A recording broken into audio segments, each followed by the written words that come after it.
Good morning class. Last class में हमने आपको एनिमल टिश्यू के बारे में बताया था और एनिमल टिश्यू के हमने 4 पार्ट्स बताए थे। ठीक है, 4 पार्ट्स बताए थे जो कि क्या था, एपिथेलियम ऊतक था, संयोजी ऊतक था, तंत्रिका ऊतक था, ठीक है, और एक पेशी ऊतक था। ठीक है, ये 4 प्रकार हमने आपको बताए थे।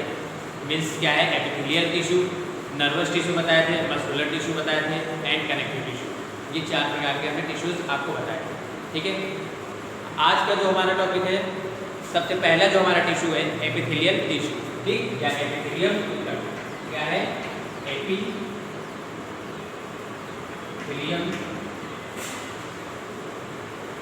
ऊतक या एपिथेलियल टिश्यू।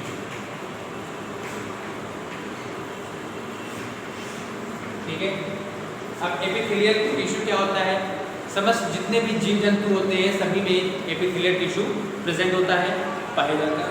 ठीक है, और ये क्या करता है, जो बाहरी आवरण होता है, ठीक है, जैसे मान लीजिए कोई भी एक अंदर एक संरचना है, इसके बाहर जो एक एरिया है, आवरण है, इस तरीके से वो क्या करता है, एक आवरण का निर्माण करता है। मीन्स एक तरीके से अगर हम एपिथेलियल की बात करें तो वो क्या करता है, एक तरीके से रक्षात्मक आवरण की तरीके से ये काम करता है।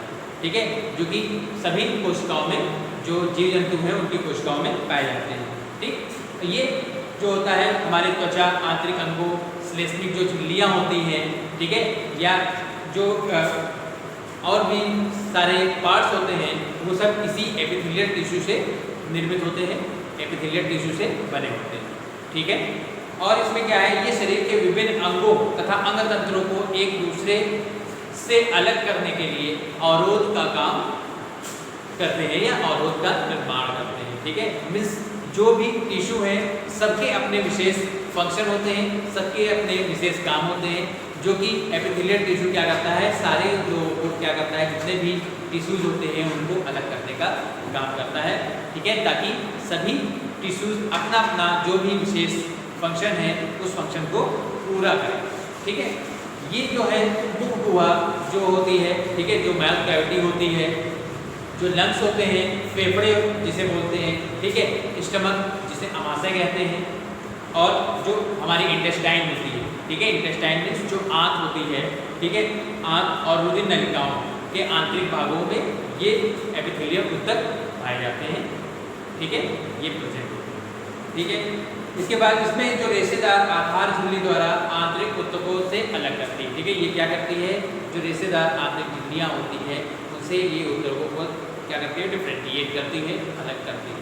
ठीक है, विभिन्न प्रकार की एपिथेलियमी जो सेल्स होती हैं उनके बीच पारगम्यता मीन्स परमेबल जो झिल्ली का काम करना है, वो यही एपिथेलियम ऊतक या एपिथेलियल टिश्यू ये करते हैं।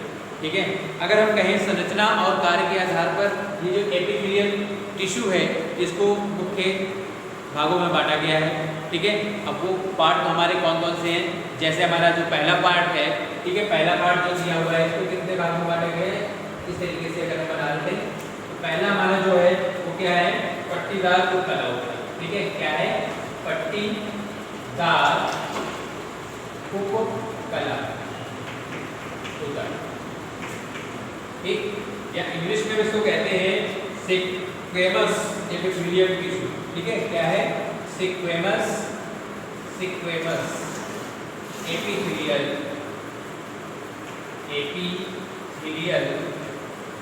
टिश्यू। ठीक है, जो हमारा नेक्स्ट पॉइंट है, दूसरा जो है उसको स्तरित उपकला ऊतक कहते हैं, स्तरित उपकला ऊतक। ठीक, या इंग्लिश में हम इसको कहते हैं स्ट्रैटिफाइड। ठीक है, क्या बोलते हैं, स्ट्रैटिफाइड एपिथेलियल टिश्यू। ठीक है, जो हमारा नेक्स्ट पॉइंट है, जो नेक्स्ट पॉइंट हमारा है वो बनता है क्या, जो घनाभ उपकला। ठीक है, क्या बोलते हैं, घनाभ उपकला ऊतक। ठीक है, क्या बोलते हैं इसको, क्यूबॉइड एपिथेलियल टिश्यू। ठीक है, नेक्स्ट जो हमारा पॉइंट बनता है, नेक्स्ट पॉइंट में हमारा जो आता है वो स्तंभाकार उपकला होता है। क्या बोलते हैं? स्तंभाकार उपकला ऊतक। ठीक, या इसको इंग्लिश में हम कहते हैं कॉल्यूमेलर। ठीक है, क्या बोलते हैं? Columnar epithelial tissue. ठीक है, इस तरीके से ये जो हमारे टिश्यूज हैं ये पाए जाते हैं। ठीक है, और अगर हम बात करें तो जो हमारा नेक्स्ट पॉइंट है उसको क्या बोलते हैं? रोमा। ठीक है, रोमा या क्या बोलते हैं? सीरिएटेड उपकला ऊतक। ठीक है, और हमारा जो नेक्स्ट पॉइंट है, जो नेक्स्ट हमारा नंबर है वो ग्रंथिल स्तंभाकार ऊतक कहलाता है। क्या बोलते हैं उसको? ग्रंथिल स्तंभाकार ऊतक या टिश्यू बोलते हैं। ठीक है, इंग्लिश में क्या बोलते हैं? Granular columellar. ठीक है, क्या बोलते हैं? Granular columellar tissue. ठीक है, इस तरीके से ये जो हमारे टिश्यूज हैं ये पाए जाते हैं। ठीक है, अब हम इसकी अगर बात करें पट्टीदार ऊतक की हम बात करें, जैसे कि हमने एपिथेलियल टिश्यूज की बात करी थी, तो एपिथेलियल जो टिश्यू होता है वो क्या करता है? एक रक्षात्मक आवरण बनाता है और उसके अंदर जितने भी और अंग होते हैं उनकी क्या करता है? डिफेंस करता है, रक्षा करने का काम ये एपिथेलियल टिश्यू करता है। ठीक है, इसके हमने आपको पार्ट्स बताए। ये पार्ट्स क्या क्या काम करते हैं? जैसे पट्टीदार, ये पट्टी की समान स्ट्रक्चर होती है। ठीक है, जिसे क्या कहते हैं? पट्टीकार उपकला ऊतक कहा जाता है। ठीक है, इसमें क्या होता है? जो हमारा सिक्वेमस एपिथेलियल टिश्यू होता है, ठीक है, ये क्या होता है? यह नियमित आकृति वाली चपटी एक पट्टी के समान स्ट्रक्चर होती है। इस तरीके से अगर हम पट्टी इस तरीके से बनाते हैं, ठीक है, तो इस तरीके के पट्टी के समान ये स्ट्रक्चर इसमें पाई जाती है, जिसे क्या कहते हैं? हम सिक्वेमस या पट्टीदार उपकला ऊतक कहा जाता है। ठीक है, इसी को क्या कहते हैं? पट्टीदार उपकला ऊतक कहा जाता है। ठीक है, और इसमें क्या है? ये जो कहाँ पाई जाती है? जो हमारी एलिमेंट्री कैनाल होती है, मीन्स आहार नाल जो होती है, या जो नासामाग होता है, नसर कैविटी जिसे बोलते हैं। ठीक है, मीन्स नाक में जो कैविटी पाई जाती है या गुहा जिसे बोलते हैं, तो वहाँ पास ये जो हमारा पट्टीदार घनाकार जो ऊतक होता है, ठीक है, ये प्रेजेंट होता है, वहाँ पास पाया जाता है। ठीक है, अगर हम दूसरे की बात करें, दूसरा क्या है?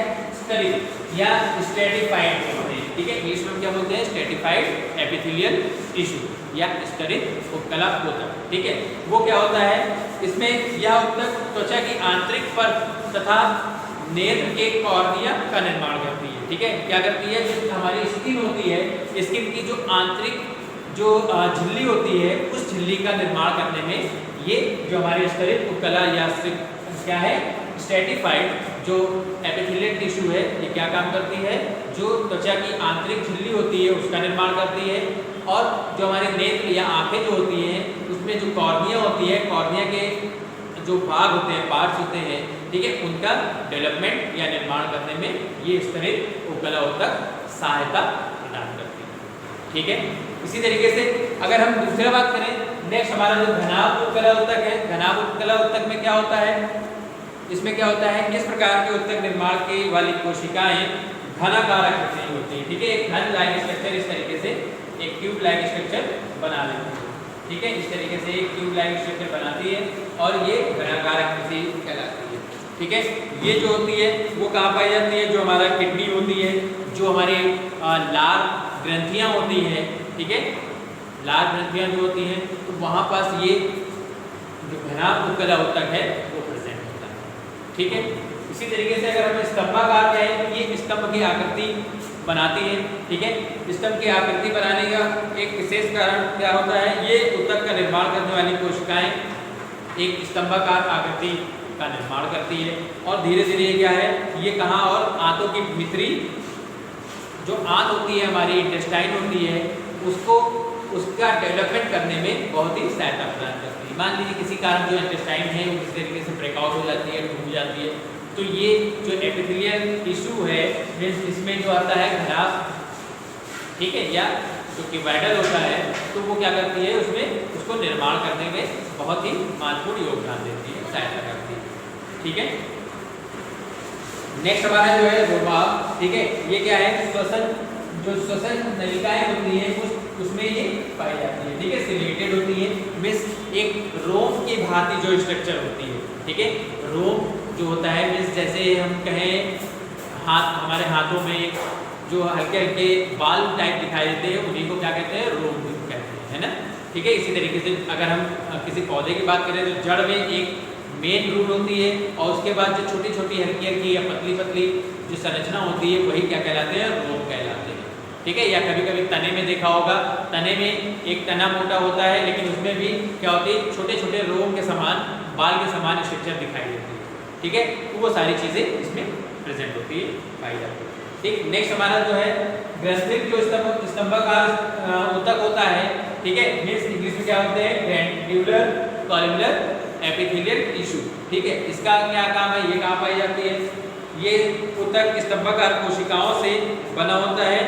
कुछ इसमें क्या होती है, कुछ कोशिकाएं बड़ी होकर क्या करती है, एक केमिकल सब्सटेंस का स्रावण करती है, सेक्रेशन करती है, मतलब एक रासायनिक पदार्थ जो होता है उसका स्रावण करने का काम ये हमारे ग्रंथिल स्तंभाकार टिश्यू है या ग्लैंड्यूलर कॉलमुलर टिश्यूज है वो करती है। ठीक है, और क्या है, ये क्या है, अमाशय में जठर रस जो हमारे क्या होता है, स्टमक। ठीक है, स्टमक जो होता है, स्टमक में ये ग्रंथियाँ क्या है, जठर ग्रंथियों का डेवलपमेंट करती है। ठीक है, तो ये इस तरीके से हमने आपको बताया कि एपिथेलियम क्या होता है, एपिथेलियम ऊतक क्या होता है और उसके पूरे पार्ट होता है। एपिथेलियम की हमने बात करी थी, क्या बताया था, ये क्या करता है, हमारे जो शरीर में है जो रक्षात्मक आवरण होता है, ठीक है, वो निर्माण करने में बहुत महत्वपूर्ण भूमिका निभाता है। ठीक है, तो आज की क्लास के लिए बस इतना ही। हमने आपको जो एनिमल टिश्यू था, एनिमल टिश्यू का हमने फर्स्ट पार्ट आपको बताया, जिसे क्या कहते हैं, एपिथेलियम ऊतक या एपिथेलियल टिश्यू कहते हैं। ठीक है, अगर कोई भी प्रॉब्लम हो तो बताइए। ठीक, और अगर आप लोग वीडियो देखते रहिए, वीडियो अगर आप लोग देखें पहले का और प्लस इसको देखें तो बहुत जल्दी समझ में आ जाएगा। ठीक है, okay, have a good day.